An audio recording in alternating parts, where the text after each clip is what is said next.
വെറുതെ ഇരിക്കുമ്പോഴത്തേക്ക് എന്തെങ്കിലും കഴിക്കാൻ തോന്നും. എന്നാ പിന്നെ എന്തെങ്കിലും ഒന്ന് ട്രൈ ചെയ്ത് നോക്കാം. വീട്ടിലൊന്ന് പരതി നോക്കിയപ്പോഴത്തേക്ക് കിട്ടിയതോ ഒരേത്തക്കയും കുറച്ച് ചപ്പാത്തിയും. ആ, എന്തായാലും ഇതുകൊണ്ട് തന്നെ നമുക്ക് ട്രൈ ചെയ്ത് നോക്കാം.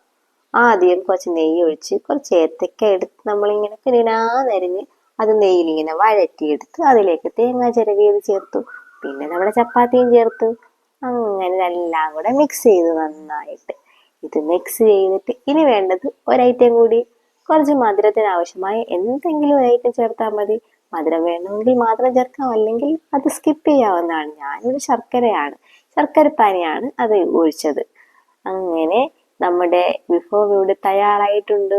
ഇതിനങ്ങനെ പ്രത്യേകിച്ച് പേരൊന്നുമില്ല, കഴിക്കാം. വിശപ്പ് വന്നു കഴിഞ്ഞാൽ കഴിക്കുക എന്നത് മാത്രമാണ്. അങ്ങനെ ഋതുവിന് ആദ്യം കൊടുത്തു. ഇവൻ ഈ കാണിക്കുന്നത് ഫുൾ ആക്ടിങ് ആണ്. കാരണം ഇവൻ ആക്ടിങ്ങിൽ മിടുക്കനാണ്.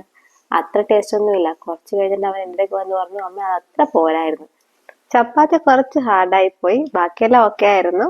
എന്തായാലും എനിക്കിഷ്ടപ്പെട്ടു. ഒന്ന് ട്രൈ ചെയ്ത് നോക്കുക. അപ്പോൾ ബൈ.